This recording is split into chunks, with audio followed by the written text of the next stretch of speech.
ಆತ ವೃತ್ತಿಯಲ್ಲಿ ಕ್ರೂಸರ್ ಚಾಲಕ. ಅವತ್ತು ಎಂದಿನಂತೆ ಕೆಲಸ ಮುಗಿಸಿ ಮನೆಗೆ ಬಂದಿದ್ದಾನೆ. ರಾತ್ರಿ 8:30 ಸುಮಾರಿಗೆ ಆತನಿಗೆ ಒಂದು ಫೋನ್ ಕಾಲ್ ಬಂದಿದ್ದು, ಕಾಲ್ ಬಂದ ತಕ್ಷಣ ಆಚೆ ಹೋಗಿ ಬರುತ್ತೇನೆ ಅಂತ ಹೇಳಿ ಮನೆಯಿಂದ ಆಚೆ ಹೋಗಿದ್ದಾನೆ. ಹಾಗೆ ಹೋಗಿದ್ದವನು ಮಾತ್ರ ಪತ್ತೆಯಾಗಿದ್ದು ಹೆಣವಾಗಿ. ಆತ ಸಾವನ್ನಪ್ಪಿದ್ದಾದ್ರೂ ಹೇಗೆ ಅಂತೀರಾ? ಈ ಕುರಿತ ಸ್ಟೋರಿ ನೀವೇ ನೋಡಿ. ಕಲಬುರಗಿಯಲ್ಲಿ ಮಿಸ್ಸಿಂಗ್, ಮಹಾರಾಷ್ಟ್ರದಲ್ಲಿ ಕೊಲೆ, ತಂಗಿಯ ಮೇಲೆ ಕಣ್ಣು ಹಾಕಿದ್ದಕ್ಕೆ ಭೀಕರ ಹತ್ಯೆ, ಕೊಲೆಗೈದು ಹೆಣವನ್ನ ಡ್ಯಾಂಗೆ ಬಿಸಾಕಿದ ಅಣ್ಣ, ಕುಂಭಮೇಳಕ್ಕೆ ಹೋಗಿ ತಲೆಮರೆಸಿಕೊಂಡ ಆರೋಪಿ. ಹೀಗೆ ಬರ್ಬರವಾಗಿ ಕೊಲೆಯಾಗಿರುವ ವ್ಯಕ್ತಿಯ ಹೆಸರು ರಾಹುಲ್ ಖಜೂರಿ. ಕಲಬುರಗಿ ಜಿಲ್ಲೆಯ ಆಳಂದ ತಾಲೂಕಿನ ಖಜೂರಿ ಗ್ರಾಮದ ರಾಹುಲ್ ವೃತ್ತಿಯಲ್ಲಿ ಕ್ರೂಸರ್ ಚಾಲಕ. ಕಳೆದ ಜನವರಿ 30ರಂದು ಎಂದಿನಂತೆ ಕೆಲಸ ಮುಗಿಸಿಕೊಂಡು ಮನೆಗೆ ಬಂದಿದ್ದಾನೆ. ರಾತ್ರಿ 8 ಗಂಟೆ ಸುಮಾರಿಗೆ ರಾಹುಲ್ಗೆ ಫೋನ್ ಒಂದು ಬಂದಿದೆ.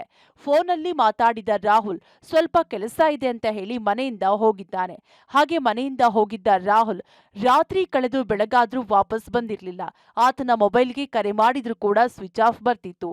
ಕೊನೆಗೆ ಮನೆಯವರು ಆಳಂದ ಪೊಲೀಸ್ ಠಾಣೆಯಲ್ಲಿ ಮಿಸ್ಸಿಂಗ್ ಕಂಪ್ಲೇಂಟ್ ದಾಖಲಿಸಿದ್ರು. ಪ್ರಕರಣ ದಾಖಲಿಸಿಕೊಂಡ ಪೊಲೀಸರು ತನಿಖೆ ನಡೆಸಿದಾಗ ರಾಹುಲ್ನ ಮೊಬೈಲ್ನ ಕೊನೆಯ ಲೊಕೇಶನ್ ಆಳಂದ ತಾಲೂಕಿನ ಆನೂರಿನಲ್ಲಿ ತೋರಿಸಿದೆ. ಅನುಮಾನ ಬಂದ ಪೊಲೀಸರು ಪ್ರಕರಣದ ಮತ್ತಷ್ಟು ತನಿಖೆ ಮಾಡುವಾಗಲೇ ರೋಚಕ ಸಂಗತಿ ಬಯಲಾಗಿದೆ. ಕಲಬುರಗಿ ಜಿಲ್ಲೆಯ ಆಳಂದ ಪೊಲೀಸ್ ಠಾಣಾ ವ್ಯಾಪ್ತಿಯಲ್ಲಿ ರಾಹುಲ್ ತಂದೆ ಶ್ರೀಮಂತ್ ಖಜೂರಿ ಅಂತ ಅವರು ಡ್ರೈವರ್ ಕೆಲಸ ಮಾಡ್ತಾರೆ. ಪೊಲೀಸ್ ಠಾಣೆಗೆ ಬಂದು ಒಂದು ಮಿಸ್ಸಿಂಗ್ ಕಂಪ್ಲೇಂಟ್ ಕೊಟ್ಟಿರ್ತಾರೆ.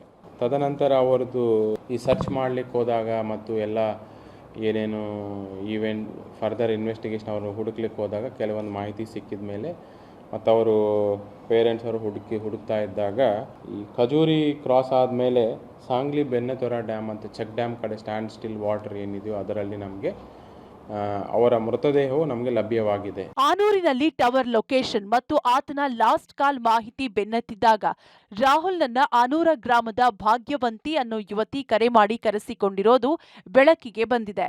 ಆ ಯುವತಿಯನ್ನ ಪೊಲೀಸರು ವಿಚಾರಣೆ ನಡೆಸಿದಾಗ ಆಕೆ ತನಗೇನು ಗೊತ್ತಿಲ್ಲ ಅಂತ ಹೇಳಿದ್ದಾಳೆ. ಇನ್ನು ಆ ಯುವತಿಯ ಸಹೋದರ ಪೃಥ್ವಿರಾಜ್ಗಾಗಿ ಪೊಲೀಸರು ಹುಡುಕಾಟ ನಡೆಸಿದ್ರು.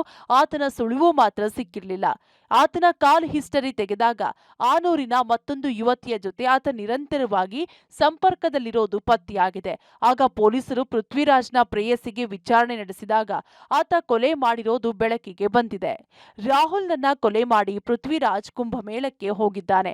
ಮಹಾರಾಷ್ಟ್ರದ ಸಾಂಗ್ಲಿ ಬಳಿ ಇರುವ ಬೆಣ್ಣೆತೋರ ಜಲಾಶಯದಲ್ಲಿ ಪವನ್ ಮತ್ತು ಮತ್ತೊಬ್ಬ ಸ್ನೇಹಿತನ ಜೊತೆ ಸೇರಿ ಶವ ಬಿಸಾಕಿದ್ದಾನೆ. ಈ ಎಲ್ಲಾ ವಿಚಾರವನ್ನ ಪೃಥ್ವಿರಾಜ್ ಸ್ನೇಹಿತೆ ಪೊಲೀಸರ ಮುಂದೆ ಬಾಯ್ಬಿಟ್ಟಿದ್ದಾಳೆ.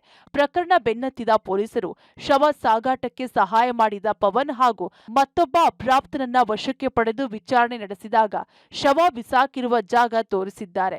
ಕಲ್ಲು ಕಟ್ಟಿ ಬಿಸಾಕಿದ್ದ ಶವವನ್ನ ನೀರಿನಿಂದ ಹೊರತೆಗೆದಿದ್ದಾರೆ.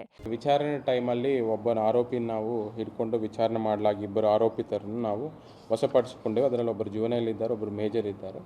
ಅವರಿಬ್ಬರು ಮರ್ಡರ್ ಮಾಡಿದ ಮೇಲೆ ಬಾಡಿಯನ್ನು ನಾವು ಸ್ಥಳಾಂತರಿಸ ಮಾಡಲಿಕ್ಕೆ ಅವರು ಒಬ್ಬರು ವೆಹಿಕಲ್ ಕೊಟ್ಟಿದ್ದರು, ಇನ್ನೊಬ್ಬರು ಹಿಡ್ಕೊಂಡು ಏನು ಖಜೂರಿ ಕ್ರಾಸ್ ಆಗಿ ಸಾಂಗ್ಲಿ ಬೆಣ್ಣೆತೊರೆ ಡ್ಯಾಮಲ್ಲಿ ಬಾಡಿ ಫ್ಲೋಟ್ ಆಗಬಾರ್ದು ಅನ್ನೋ ರೀತಿಯಿಂದ ಅವರು ಹಗ್ಗದಿಂದ ಕಟ್ಟಿ ಅದು ಬಾಡಿಯಲ್ಲಿ ಅಲ್ಲಿ ಡಂಪ್ ಮಾಡಿದರು ಅನ್ನೋದು ಅವರ ಇದರಲ್ಲಿ ಒಪ್ಕೊಂಡಿರ್ತಾರೆ.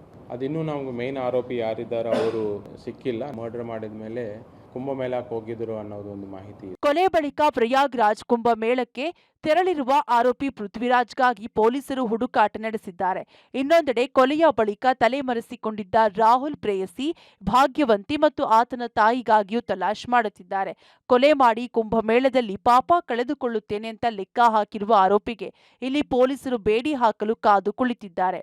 Praveen Reddy, public TV, Kalaburagi.